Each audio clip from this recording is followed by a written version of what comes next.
हरिओम। सनातन podcast में आपका हार्दिक स्वागत है। आज हम जानेंगे अमृतनाद उपनिषद।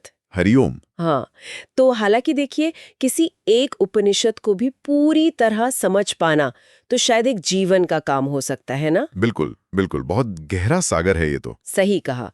तो आज हमारी कोशिश ये रहेगी कि हम उपनिषदों में जो वो अमृत जैसा ज्ञान है उसकी कुछ बूंदों का आचमन करें। हम्म। खासकर वो जो मूलभूत सिद्धांत हैं, आत्मा, परमात्मा, सृष्टि के रहस्य, इन पर थोड़ी बात करें। जी जरूर। एक तरह से सनातन ज्ञान के महासागर में एक एक गहरी डुबकी लगाने की कोशिश करते हैं आज। हाँ बिल्कुल। चलिए तो फिर शुरू करते हैं। जब भी उपनिषदों की बात आती है तो सबसे पहले जो एक शब्द या अवधारणा मन में आती है वो है ब्रह्मा। हाँ, ब्रह्म। उन्हें अव्यक्त कहा गया है, अविनाशी, मतलब जो हर कारण का भी कारण है। ये सोचना ही कितना अद्भुत है कि कोई ऐसी परम सत्ता है जो हमारी कल्पना से भी परे है। सही कहा आपने। ब्रह्म को तो उपनिषदों में सत्यस्य सत्यम कहा गया है, मतलब सत्य का भी सत्य। अच्छा, सत्य का भी सत्य। हाँ, वो अनंत हैं। देश, काल, वस्तु, इन सब सीमाओं से परे। हम्म। वही सर्वोच्च सत्ता है। सब कुछ उन्हीं से उत्पन्न होता है, उन्हीं में स्थित है, और अंत में उन्हीं में विलीन हो जाता है। हम्म। और उन्हें जानना, वास्तव में उन्हें जानना ही अमरता को पाना है, क्योंकि वो खुद ही अमृत स्वरूप हैं। तो ये अमरता मृत्यु के बाद वाली अमरता नहीं है, ये ज्ञान वाली अमरता है। हाँ, ये वो वाली अमरता है जो ज्ञान से आती है, स्वरूप के बोध से आती है। उपनिषद कहते हैं कि उनका कोई आरंभ नहीं है, वो अजन्मा है। अजन्मा। जी, हमारी इंद्रियां, हमारा मन, हमारी बुद्धि, ये सब उन्हें पकड़ नहीं सकते। वो इन सब से परे हैं, शाश्वत हैं, नित्य हैं। और एक बहुत गहरी बात कही गई है कि वो सत और असत, यानी जो है और जो नहीं है, उन दोनों से भी परे हैं। ये समझना तो और भी मुश्किल है, सत और असत दोनों से परे। हाँ, ये उनकी परम अवस्था का संकेत है। इस परम तत्व को जानना, उसका अनुभव करना ही मानव जीवन का सबसे बड़ा लक्ष्य माना गया है। और फिर इसी परम ब्रह्म का प्रतिबिंब जैसे हमारे अंदर है, उसे आत्मा कहा गया है। जी, आत्मा। तो आत्मा और परमात्मा, इनमें क्या संबंध है, कैसे समझें इसे? कहते हैं कि आत्मा भी उतनी ही शुद्ध है, पाप पुण्य से परे, बुराई से अछूती। हाँ हाँ, बिल्कुल।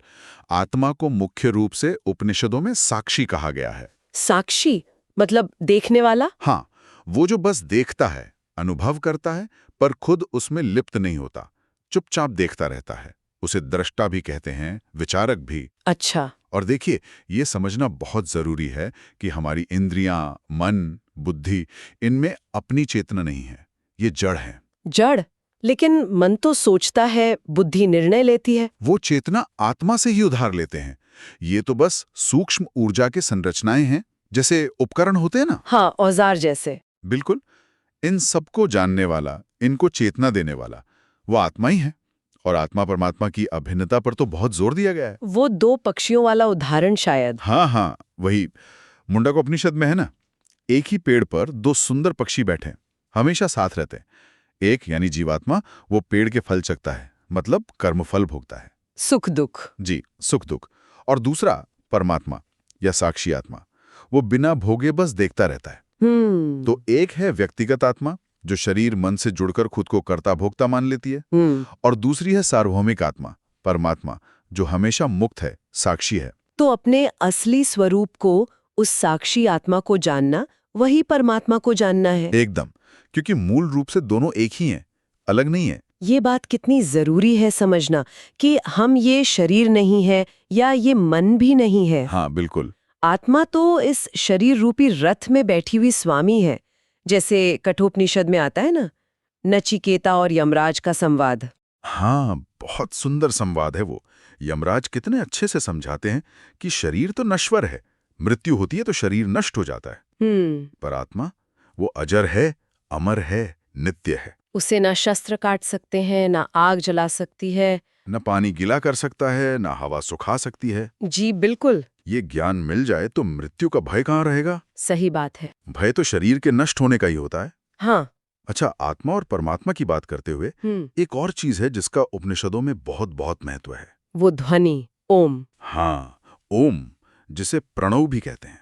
इसे तो साक्षात परब्रह्म का वाचक माना गया है। उनका नाम, उनका स्वरूप ही समझ लीजिए। अच्छा, नाम या स्वरूप ही? जी, इसके ध्यान और जप से उस परम तत्व तक पहुंचने की बात कही गई है। ओम का महत्व तो अवर्णनीय है। मांडुक्य उपनिषद है ना, वो तो पूरा का पूरा ओम की व्याख्या पर ही है। हाँ, सुना है उसके बारे में। 4 अवस्थाएं बताता है वो। बिल्कुल सही। ओम की 4 मात्राएं हैं, अ, उ, और जो चौथी है अमात्र, यानी बिना मात्रा वाली शांत अवस्था। इन्हीं के माध्यम से चेतना की 4 अवस्थाएं समझाई गई हैं। अ है जागृत अवस्था, जब हम जागे होते हैं, बाहरी दुनिया का अनुभव करते हैं, इसे वैश्वानर कहा। ठीक है। ऊ है स्वप्न अवस्था, जिसे तेजस कहा। और म है सुषुप्ति, मतलब गहरी नींद की अवस्था, जिसे प्राज्ञ कहा। गहरी नींद, जहाँ सपने भी नहीं आते। हाँ, वही। और इन तीनों से परे, जो इन तीनों का आधार भी है और साक्षी भी, वो है चौथी अवस्था, तुरिया। तुरिया। हाँ, वो ओम के उस अमात्र शांत स्वरूप से जुड़ी है। ये बहुत गहरा है, और वो धनुष बाण वाला रूपक भी है शायद। हाँ, मुंडक उपनिषद में ही है। प्रणव यानी ओम को धनुष बताया है, आत्मा को बाण, और लक्ष्य तो ब्रह्म ही होंगे। बिल्कुल, ब्रह्म ही लक्ष्य है। और उपनिषद कहता है कि साधक को बिना भटके, पूरी एकाग्रता से तन्मय होकर उस लक्ष्य को भेदना चाहिए। मतलब अपने आत्मा रूपी बाण को ओम रूपी धनुष पर चढ़ाकर ब्रह्म रूपी लक्ष्य में लीन कर देना है। वाह! तो ओम का जप और ध्यान, ये सच में उस परमात्मा से एक होने का, मुक्ति का, कह सकते हैं, राजमार्ग है। भव सागर से पार ले जाने वाला पुल। हाँ, अमरता का साधन, बिल्कुल यही कहा गया है। अच्छा, ये जो चेतना की अवस्थाएं हैं, जागृत, स्वप्न, सुषुप्ति, इनका अनुभव तो हम रोज करते हैं, पर ये चौथी अवस्था तुरीय, और इन सब का साक्षी कौन है? क्या हमारा मन देखता है ये सब, ये बुद्धि? नहीं, मन और बुद्धि तो खुद इन अवस्थाओं के खेल में शामिल हैं, खासकर जागृत और स्वप्न में। अच्छा। इन तीनों अवस्थाओं का जागते हुए बाहर की दुनिया देखना, सपने में अंदर की दुनिया रचना, और गहरी नींद में वो आनंद वाला अज्ञान, इन सब का जो लगातार साक्षी है, जो इन अवस्थाओं के आने जाने को जानता है, वो आत्मा ही है। तो आत्मा ही साक्षी है? हाँ, आत्मा खुद ही तुरीय स्वरूप है। वो चौथी अवस्था है जो इन तीनों में फैली हुई भी है और इनसे परे भी है। और स्वप्न अवस्था के बारे में भी कुछ खास बताया गया है? हाँ, बड़ा रोचक वर्णन है। उपनिषद कहते हैं कि सपने में ये आत्मा खुद ही अपना प्रकाश बनती है। अत्र अयम पुरुषः स्वयं ज्योतिः। अपना प्रकाश मतलब वहां बाहर से कोई रोशनी नहीं होती ना, फिर भी हम सब कुछ देखते हैं। वो आत्मा का अपना प्रकाश है, और वो अपनी इच्छाओं, वासनाओं के अनुसार रथ, घोड़े, रास्ते, तालाब, नदियां, सब कुछ बना लेती है सपने में। हाँ, सपने में तो कुछ भी हो जाता है। जी, वो उस अवस्था में भी जागृत रहती है, अपनी ही बनाई दुनिया का अनुभव करती है। और ये आत्मा, ये स्वभाव से एकदम शुद्ध है, परम शुद्ध। ये खुद ब्रह्म है, अमर है। बृहदारण्यक उपनिषद कहता है कि सारे लोक, देवता, प्राणी, सब कुछ इसी आत्मा में है, इसी में टिके हैं, इससे बाहर कुछ है ही नहीं। अगर आत्मा इतनी शुद्ध है, मुक्त है, ब्रह्म स्वरूप है, तो फिर ये बंधन क्यों? हम भटकते क्यों हैं? बहुत अच्छा सवाल है। शायद इसका जवाब कठोपनिषद में मिलता है, जहां श्रेयस और प्रेयस की बात कही गई है। हाँ, श्रेयस और प्रेयस। श्रेयस यानी जो कल्याणकारी है, जी, जो अंत में भला करने वाला है। हाँ। भली शुरू में अच्छा ना लगे। और प्रेयस? प्रेयस मतलब जो तुरंत प्रिय लगे, आकर्षक लगे, मजा दे, पर जिसका अंत दुखदाई हो सकता है। तो सारा खेल इसी चुनाव का है। हाँ, बिल्कुल। ये श्रेयस और प्रेयस का चुनाव ही हमारे जीवन की दिशा तय कर देता है। यमराज कहते हैं ना नचिकेता से कि जो बुद्धिमान है वो सोच समझकर श्रेयस को चुनता है, क्योंकि वो जानता है कि असली कल्याण और आनंद उसी में है। पर जो मूढ़ है, जिसकी बुद्धि ठीक नहीं, वो थोड़े से सुख के लालच में, इंद्रियों के भोग के चक्कर में जो प्रेयस है, वो श्रेयस को छोड़ देता है। हाँ, श्रेयस को छोड़ देता है। देखिए, श्रेयस का रास्ता थोड़ा कठिन लग सकता है शुरू में। उसमें आत्मसंयम चाहिए, त्याग चाहिए, विवेक चाहिए। जैसे कड़वी दवाई? बिल्कुल, जैसे कड़वी दवाई। पर अंत में वो सारे दुखों को खत्म करके परम शांति और आनंद देता है। और जो प्रेयर्स के पीछे भागते हैं, वो बेचारे अज्ञान में डूबे मिलते हैं, खुद को बड़ा ज्ञानी समझते हैं, पर दुनिया के टेढ़े मेढ़े रास्तों पर भटकते रहते हैं। जैसे एक अंधा दूसरे अंधों को रास्ता दिखा रहा हो। हाँ, यही उपमा दी है। सब गड्ढे में ही गिरते हैं। उन्हें लगता है बस यही दुनिया सच है, ये जो दिख रहा है, आत्मा, परमात्मा, परलोक, इन सब पर विश्वास नहीं करते। और इसी अज्ञान की वजह से बार बार जन्म लेते हैं, मरते हैं, यमराज के चक्कर में फंसे रहते हैं। तो इस अज्ञान से निकलने के लिए, श्रेयस के रास्ते पर चलने के लिए आत्मज्ञान चाहिए, और उसके लिए साधना और अनुशासन अनिवार्य है। बिल्कुल। यहाँ तपस्या शब्द आता है। तपस्या का असली मतलब क्या है? क्या सिर्फ भूखे रहना या शरीर को कष्ट देना ही तपस्या है? नहीं नहीं, तप का मतलब होता है तपाना, ऊर्जा पैदा करना। आध्यात्मिक मतलब में तपस्या वो गहरी साधना है, वो अनुशासन है, जिससे हमारे मन की गंदगी, हमारे कर्मों के जो बीज हैं, वो जल जाते हैं, भस्म हो जाते हैं। कर्मों के बीज? हाँ, जिनसे भविष्य में फल मिलते हैं, सुख दुख मिलता है। तो तपस्या उन बीजों को जला देती है। ये सिर्फ बाहरी कसरत या हठ योग नहीं है। तो क्या है? जरूरी यह है कि तपस्या का उद्देश्य ईश्वर और आत्मा को जानना हो। सच्ची तपस्या है इंद्रियों और मन को काबू में करना, एकाग्रता बढ़ाना और अपने अंदर गहरे उतरकर सत्य को खोजना। मतलब साधना अंदर की ओर होनी चाहिए। बिल्कुल, हमेशा अंतर्मुखी, जिसका लक्ष्य हो आत्म साक्षात्कार, अपने असली स्वरूप को जानना। और इस साधना के रास्ते में योग के 8 अंगों का बहुत महत्व है ना? अष्टांग योग। जी, अष्टांग योग, यम और नियम तो इसकी नींव हैं। हाँ, यम यानी अहिंसा, सत्य, अस्तेय, चोरी न करना, ब्रह्मचर्य और अपरिग्रह, ज्यादा इकट्ठा न करना। जी, और नियम हैं शौच, पवित्रता, संतोष, तप, स्वाध्याय, शास्त्र पढ़ना और चिंतन करना, और ईश्वर प्रणिधान, ईश्वर को समर्पण। ऐसा कहते हैं कि आध्यात्मिक उन्नति के लिए ब्रह्मचर्य और अहिंसा बहुत जरूरी है। इसमें सात्विक शाकाहारी भोजन भी आ जाता है। हाँ बिल्कुल, ये नैतिक और मानसिक शुद्धि के लिए आधार हैं।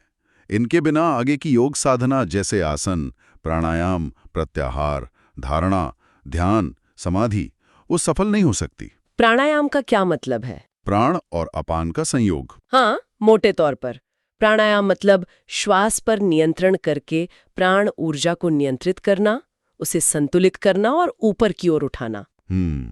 कई तरह के प्राणायाम हैं, सूर्य भेदन, उज्जाई, शीतली, भस्त्रिका, ये सब नाड़ियों को शुद्ध करते हैं। नाड़ियां?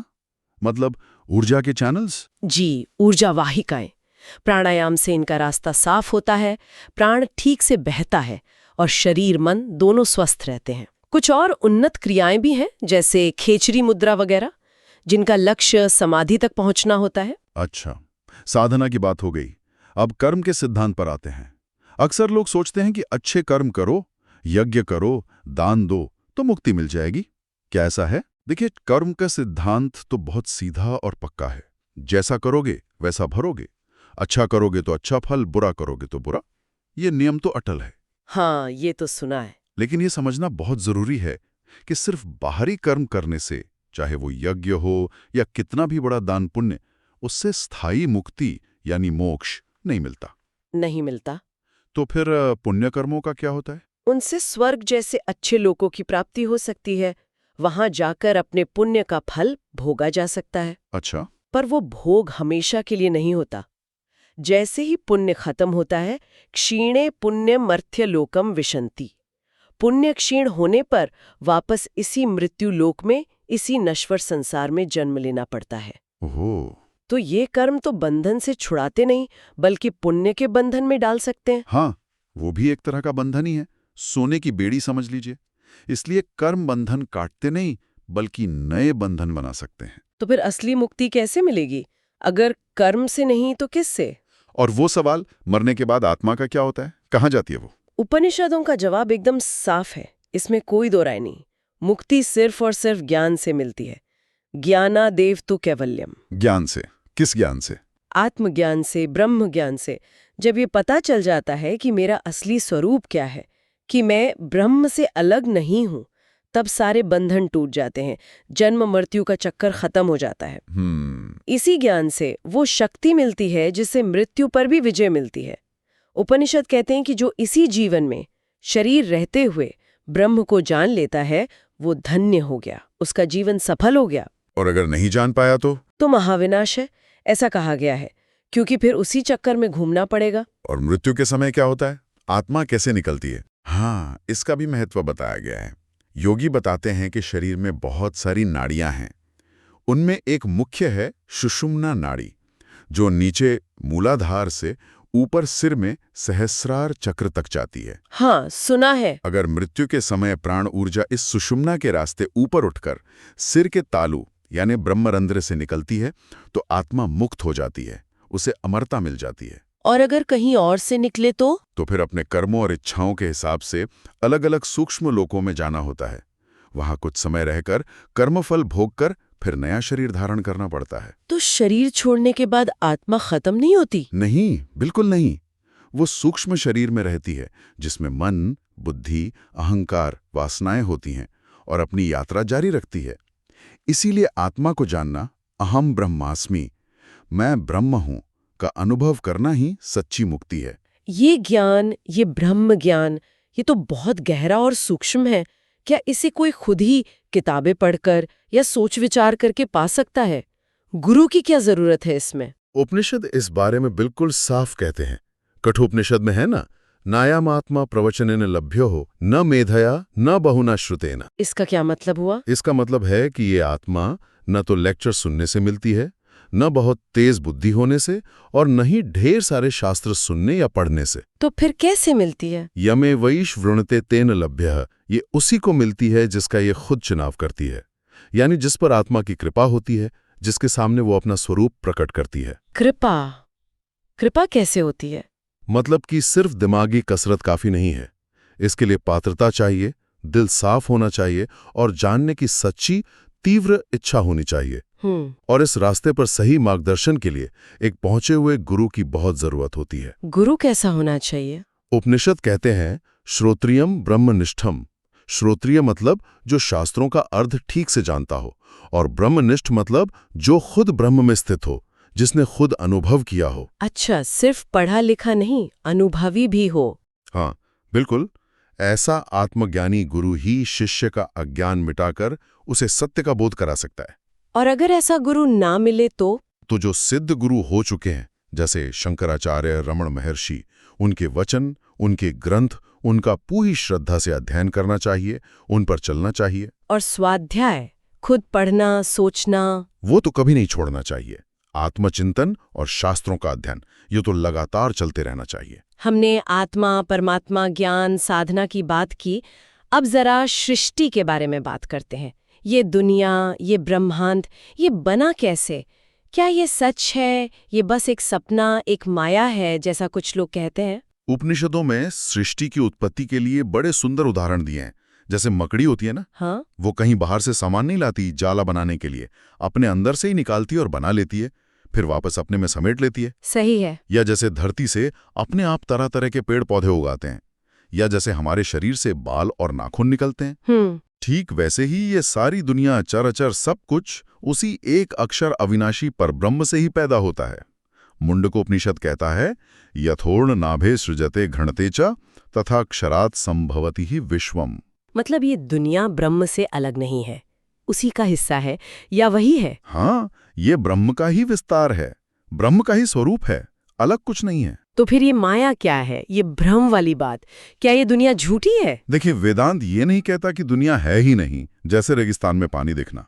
वो कहता है कि जिसे हम भ्रम या माया कहते हैं, वो असल में ये दुनिया नहीं, बल्कि दुनिया के बारे में हमारी जो गलत समझ है, वो माया है। गलत समझ कैसे? वही उदाहरण, अंधेरे में रस्सी पड़ी है और हमने उसे सांप समझ लिया। हाँ। अब रस्सी तो सच है, वो वहां है, पर सांप समझना हमारा भ्रम है, हमारी अविद्या, हमारी माया है। अच्छा।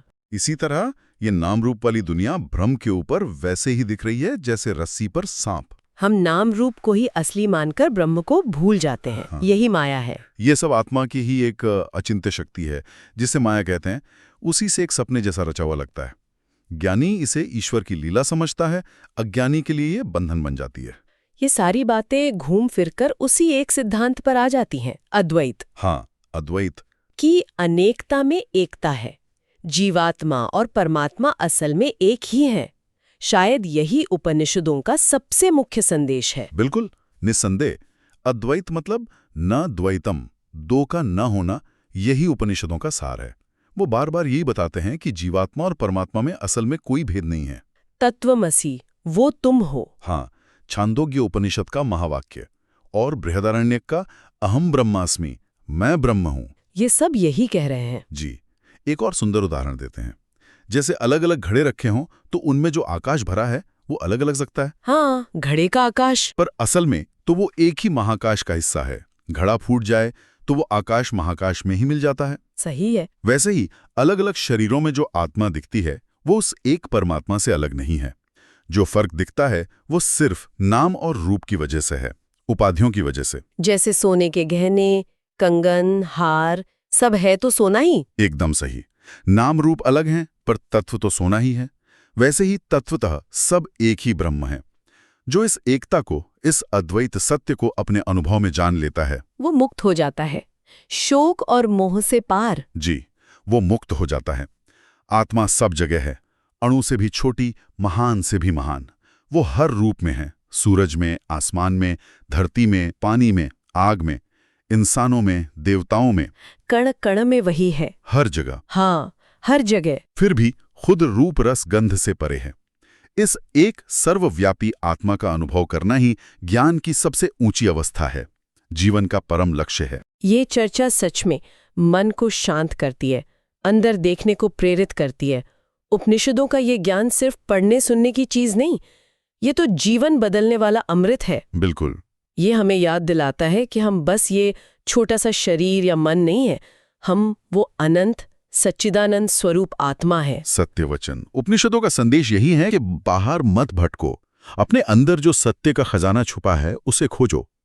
ओम का सहारा लो, श्रेयस के रास्ते पर चलो, बिना फल की इच्छा के कर्म करो, गुरु और शास्त्रों की मदद से आत्मज्ञान की साधना करो।